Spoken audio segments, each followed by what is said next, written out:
తెలుగు రాష్ట్రాల్లో single screen థియేటర్ల మనుగడ ప్రశ్నార్థకంగా మారింది. విద్యుత్ ఛార్జీలు భారంగా మారడంతో స్క్రీన్ యాజమాన్యాలు నష్టాల ఊబిలో కూరుకుపోయాయి. మూతపడే దశలో ఉన్న సింగిల్ స్క్రీన్ థియేటర్లను ఆదుకోవాలని ప్రత్యేక ప్యాకేజీలు లేదా రాయితీలు ప్రకటించాలని ఆంధ్రప్రదేశ్ ప్రభుత్వానికి ఎగ్జిబిటర్లు వినతి పత్రాలు అందజేశారు.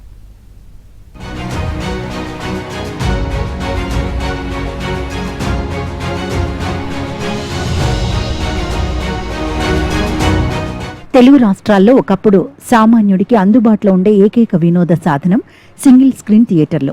ప్రస్తుతం ఏపీలో 716 సింగిల్ స్క్రీన్లు మాత్రమే ఉన్నాయి. అయితే థియేటర్లలో ఏసీ, ప్రొజెక్టర్లు, లైటింగ్ కోసం కమర్షియల్ కేటగిరీ కింద ఉండటంతో భారీగా విద్యుత్ బిల్లులు వస్తున్నాయి. విద్యుత్ సంక్షోభాన్ని నివారించేందుకు సౌర విద్యుత్ అస్త్రం ద్వారా థియేటర్ల మనుగడ సాగిస్తాయని యజమానులు భావిస్తున్నారు. సోలార్ ద్వారా నిర్వహణ వ్యయం తగ్గుతుందని AP film chamber of commerce స్పష్టం చేసింది. అందుకోసం సోలార్ పవర్ యూనిట్ల ఏర్పాటుకు సరికొత్త కార్యాచరణను ప్రకటించింది.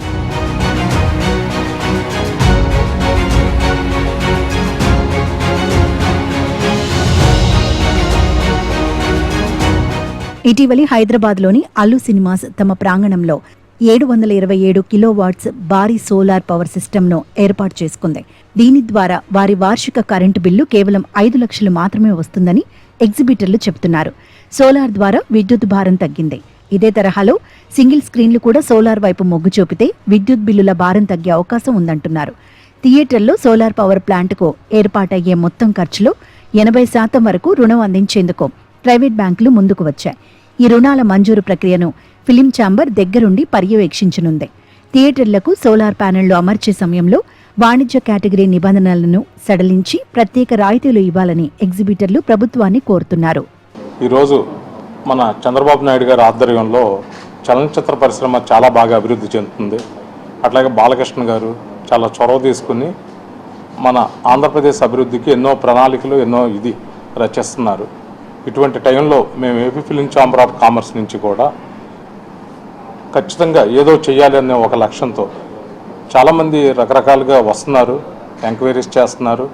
ఏపీ ఫిలిం ఛాంబర్లో జాయిన్ అవుతామని అతి త్వరలో మా వాసిరెడ్డి భూపాల్ ప్రసాద్ గారు అంటే మాకు ఆర్జులు పూజ్యులు, ఒక గౌరవమైన వ్యక్తి.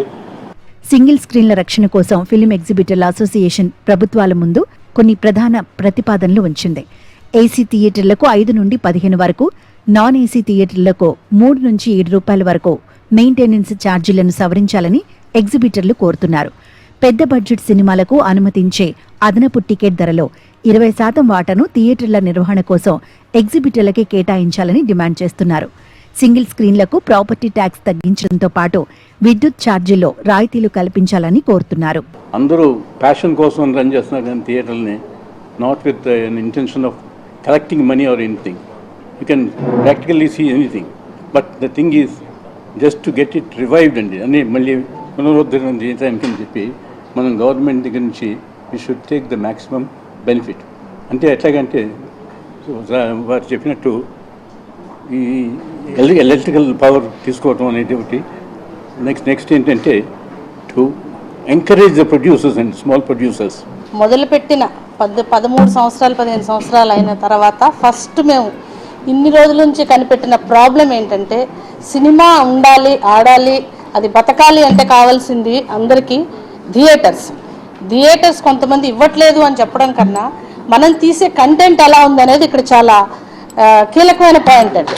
సో కంటెంట్ తీసుకుని కరెక్ట్గా చేసే సినిమాలకి థియేటర్లు ఉండవు అనేది లేదండి. వాళ్ళకు కూడా థియేటర్ ఇవ్వాలి అంటే మనం తీసే కంటెంట్ ఉండాలి. కాబట్టి మనకు దమ్మున్న కంటెంట్తో బయటకు రావాలి. సింగిల్ స్క్రీన్ థియేటర్లు కేవలం వ్యాపార కేంద్రాలు మాత్రమే కాదు, వేలాది కుటుంబాలకు ఉపాధినిచ్చే కేంద్రాలు. సాంకేతిక పుంతలు తొక్కుతూ సోలార్ విద్యుత్తును వాడుకోవడం ద్వారా ఖర్చులు తగ్గించుకునేందుకు సినీ పరిశ్రమ సిద్ధమవుతోంది. ప్రభుత్వం కూడా సానుకూలంగా స్పందించి పన్ను రాయితీలు, లోన్ సబ్సిడీలు అందిస్తేనే ఈ టాకీస్ల వ్యవస్థ భవిష్యత్తులో నిలబడుతుందని భావిస్తున్నారు.